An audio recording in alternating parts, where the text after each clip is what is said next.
Good morning. Today is going to kick off a high risk for flooding this afternoon especially, and then again as we go into Saturday with more heavy rain expected to arrive for us there. Hi, I'm meteorologist Tom Schmidt with Ozarks First in Springfield, Missouri, and we are talking about flooding. We're looking at a rain and a lot of it. Looking at our future cast, this is our in-house model. This is a pretty good image of what we're seeing right now this morning already.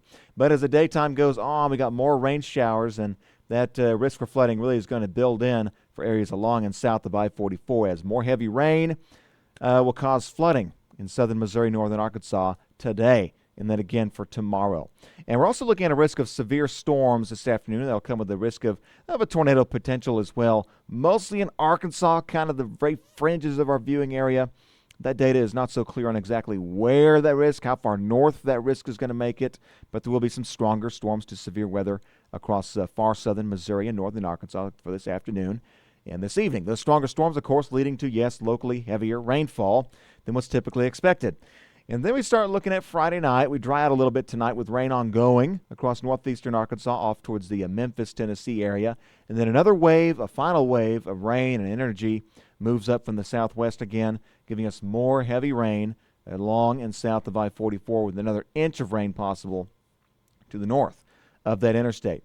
All right, so let's go ahead and take a look at some rain totals for us now. We've got, again, large amounts of moisture coming. This is the flooding risk we're talking about. You can really see in Springfield from today through Sunday morning, we're looking at an additional 2 to 3 inches of rainfall possible here. So it's not the highest flooding risk here locally, but farther southward, right, over parts of southern Missouri, south central Missouri, northern Arkansas, northeast Arkansas, could see areas of 3 to 6 inches of rain additionally. And then look at that, Jonesboro, Little Rock, Paducah, Kentucky starting to see areas pick up, another 7, 8, 9 inches of rainfall after they've already seen a tremendous amount of rainfall. So when we're looking at rainfall like this, you might hear those terms being thrown around. This is an exceptionally high flood risk. You'll hear terms like catastrophic, life-threatening. This includes parts of the Ozarks, especially down to the south, as you can tell there. Other terms you might hear are generational flooding and 100-year flooding. Those are also being thrown around. Well, you may be asking yourselves, what do these terms mean? Why are they being used? Well, the National Weather Service uses the terms life-threatening and catastrophic basically just to convey the urgency and the high danger associated with the amount of rainfall expected over a certain time period. Again, some areas here in the Ozarks will pick up 3 months' worth of rainfall in a matter of days. Now, flooding is the second leading cause of weather-related fatalities, believe it or not. Now, the terms generational flood or 100-year flood are a bit more misunderstood. You do hear those on occasion as well. All right, but basically that just returns to probabilities. So we're seeing some of those terms used already for this storm system coming with the waves of rain, how much rain we're seeing now.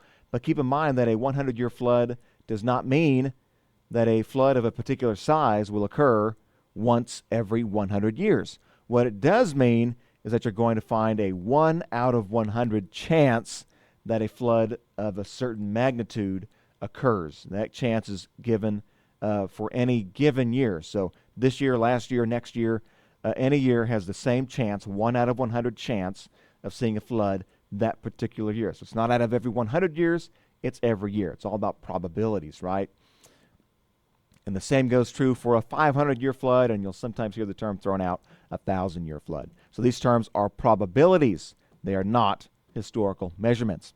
A 100-year flood for any given area is therefore determined to be the height where there is a 1% chance that floodwaters meet or exceed that certain depth. There's a great resource from the FEMA flood risk map, and you can type that in and get a good gauge of exactly what your risk is locally. And so it's pretty simple to use. You can go online to the FEMA Flood Map Service Center. There's a link included in this web story. If you go in and type in, for say here locally, Springfield, Missouri, it'll pull up a map of your flood zone. It'll break it down into a grid pattern. So here we go. If we zoom in to, there's downtown Springfield, okay, right here, that's downtown. And the blue is just a flood stage. And then the orange zone there, it's pretty narrow in this case, near just north of downtown. That orange band would be the 100-year flood risk zone. So downtown Springfield area, not bad, but again, you can zoom out and click on any one of those little grid points, and that will show you what exactly your flood stage risk is for wherever you happen to be. Okay, so up next, we're going to take a look now back at some graphics and give you a look at the excessive rainfall for us coming. The highest excessive rainfall for today is going to be for your Friday afternoon. There's areas are found there in the purple, a high risk of flooding today, and then as we advance forward for tomorrow as well, especially across areas along and south of I-44. That will be a focus point. Something else we're looking at for today is a severe storm risk. This will be very conditional. There's going to be a warm front coming through the area today. If you are along and south of that warm front, that's where your instability is going to be highest. That's where your risk for severe weather is going to be highest as well. The data is it's kind of going back and forth recently. It's not too certain on exactly how far north that warm front is going to make it, if at all, into southern Missouri. I'd say the risk for stronger storms today is probably guaranteed across northern Arkansas, off to the northeast, looking at Mountain Home, Marshall, Melbourne, Ash Flat, Walnut Ridge, Jonesboro, you folks there, looking at a risk of severe storms today.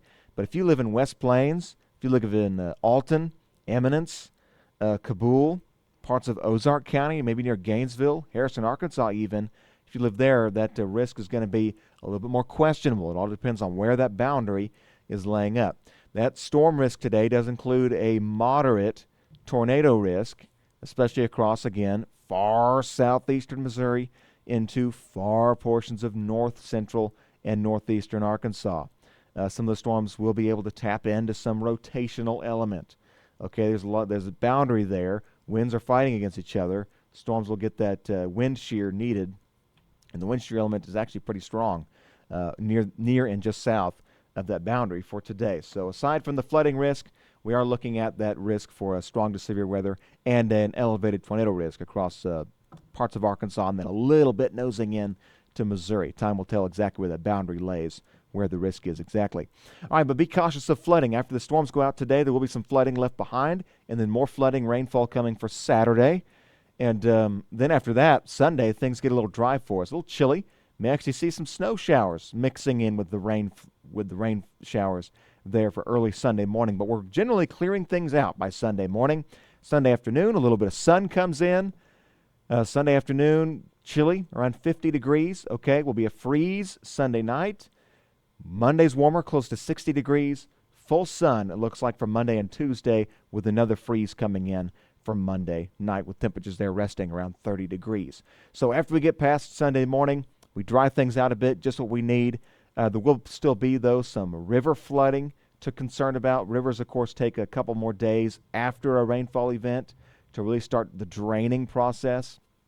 And so if you live nearby a river, if your roadways are impacted by rivers or creeks, just know that though the rain may be stopped, it may be into early next week before those floodwaters do begin to taper back a bit, kind of lower a bit. So we'll hang on to a flood risk throughout Monday or Tuesday for river flooding and creek flooding, things of that nature for early next week.